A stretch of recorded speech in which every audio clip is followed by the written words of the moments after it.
Assalamualaikum warahmatullahi wabarakatuh.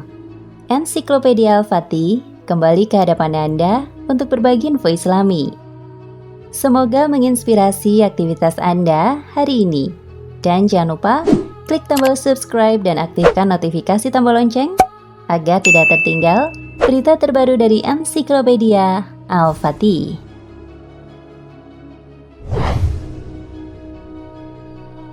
Meskipun di dunia ini sudah ada banyak sekali tambang emas, namun orang-orang sepertinya belum akan berhenti untuk makin bereksplorasi lagi.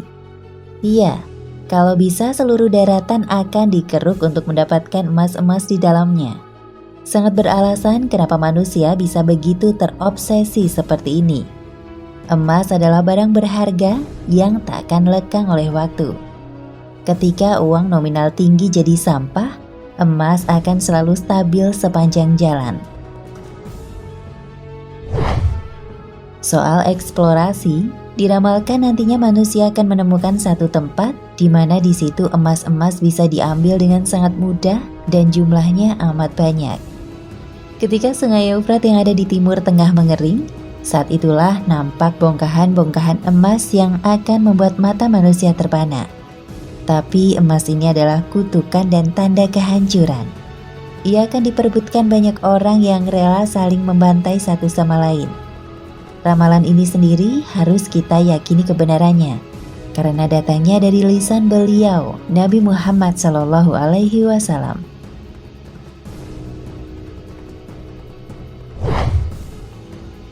Sungai Eufrat diramalkan akan kering. Dengan panjang kurang lebih sekitar 2.781 km, serta volume air sejumlah miliaran kubik. Rasa-rasanya mustahil bagi Sungai Eufrat untuk kering. Namun, Rasul mengatakan jika nantinya sungai besar ini pada akhirnya akan benar-benar mengering. Dalam sebuah hadis yang diriwayatkan oleh Imam Bukhari, Rasul bersabda, "Sudah dekat suatu masa di mana Sungai Eufrat akan menjadi surut airnya."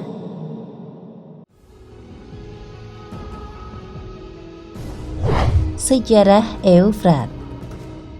Pada saat Nabi Muhammad memprediksi masa depan Sungai Eufrat lewat sabdanya, wilayah subur di daerah Mediterania itu masih dikuasai oleh dua kekuatan besar, Persia dan Bizantium. Sungai Eufrat adalah garis batas alami dari dua kerajaan tersebut. Selain berada di kawasan Suriah dan Iran, kekuasaan Persia ternyata juga mencakup daerah Yaman hingga daerah di sekitar Laut Merah.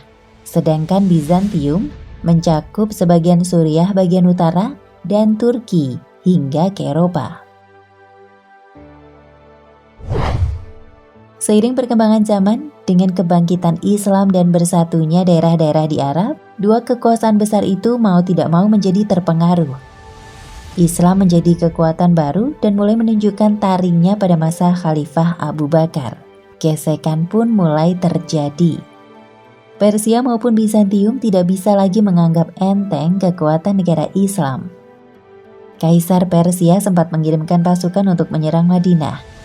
Bizantium juga menyerang kawasan utara kekuasaan negara Islam yang mengakibatkan terbunuhnya Jenderal Muslim Zaid bin Haris. Pasukan Islam mulai menggenggam kemenangan pada masa Khalifah Umar bin Khattab. Saat itu, kekuatan negara Islam berada di atas dua kerajaan besar yang sudah ada sebelumnya itu. Selama 10 tahun, beragam pencapaian dalam dunia militer didapatkan.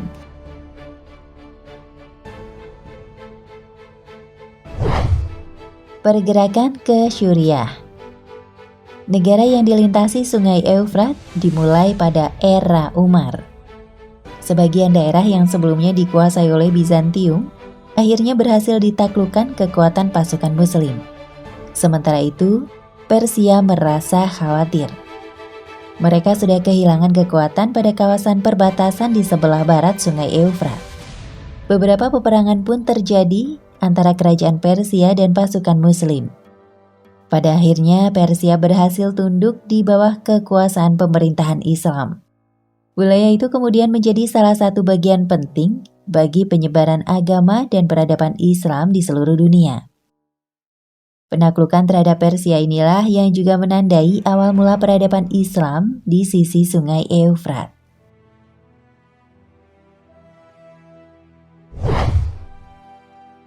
Sungai Eufrat hari ini. Sudah beberapa ratus tahun sejak Rasul mengatakan hal ini, namun Eufrat belum kering-kering juga. Namun belakangan dikabarkan kalau sungai kuno ini mulai defisi jumlah airnya. Para ahli mengatakan, jika di setiap waktunya Sungai Eufrat kehilangan banyak air, bahkan pernah mencapai 144 juta kubik. Para peneliti juga mengatakan, jika terus seperti ini, sepertinya hanya tinggal tunggu waktu saja sampai Eufrat benar-benar kering. Dari sini, apa yang dikatakan Rasul mulai muncul kebenarannya.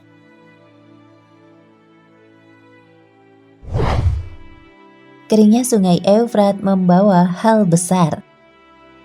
Sungai yang kering tentu akan menjadi musibah karena ini akan membuat daerah yang dilalui alirannya kering dan mati. Tapi keringnya Eufrat ini akan membawa keunikan tersendiri. Iya, masih dari ucapan Rasul. Dikabarkan kalau ketika sungai ini kering, maka yang ada di dasarnya adalah gunungan-gunungan emas yang jumlahnya lebih banyak daripada yang bisa kita bayangkan. Sungai Eufrat akan menjadi surut airnya, lalu ternampak perbendaharaan daripada emas. Begitu kata Rasul. Tapi munculnya emas ini bukannya akan membawa kebahagiaan, tapi sebaliknya. Dunia akan perang untuk memperebutkan apa yang ada di sungai ini. Manusia-manusia yang terobsesi menguasai emas-emas ini akan bertarung sampai mati.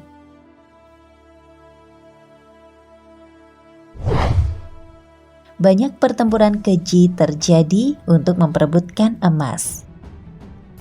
Menyambung dari yang sebelumnya, memang benar jika nantinya ketika sungai ini kering dan menunjukkan emas-emasnya, orang-orang akan saling membunuh satu sama lain untuk memperebutkannya. Dalam hadis dikatakan, jika peperangan yang terjadi takkan pernah dimenangkan oleh siapapun, kecuali menyisakan satu orang saja. Rasul menganalogikan pertempuran tersebut seperti ini. Jadi, setiap 100 orang yang berperang di situ, yang tersisa dan hidup hanya seorang saja. 100 lagi orang bertempur, yang hidup hanya satu orang saja. Terus seperti ini berulang-ulang, seolah takkan pernah ada habisnya. Anjuran untuk menjauhi gunungan emas Eufrat. Alih-alih menyuruh kita untuk menguasai harta ini, Rasul justru sangat menganjurkan umatnya untuk tidak coba-coba mendekati alias berebut emas tersebut.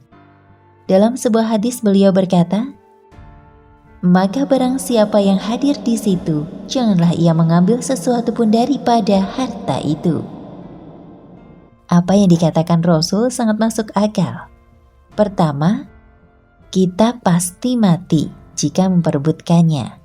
Peluang hidup hanya 1% saja, karena berdasarkan hadis, 100 manusia berperang hanya akan menyisakan satu orang saja.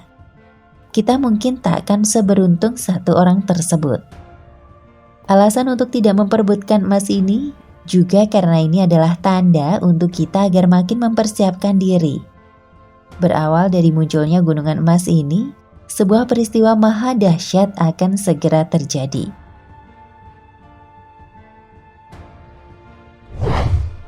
Emas Eufrat adalah tanda kiamat kubro.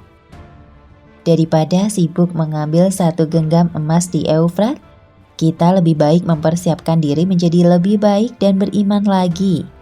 Pasalnya, munculnya emas ini adalah salah satu tanda dari datangnya kiamat kubro, tragedi terakhir yang akan jadi penghujung kisah manusia di muka bumi. Hal ini juga tertuang dalam sebuah hadis yang diriwayatkan oleh Imam Bukhari. Rasul mengatakan, hari kiamat akan terjadi sebelum sungai Eufrat mengering dan menyingkapkan gunung emas.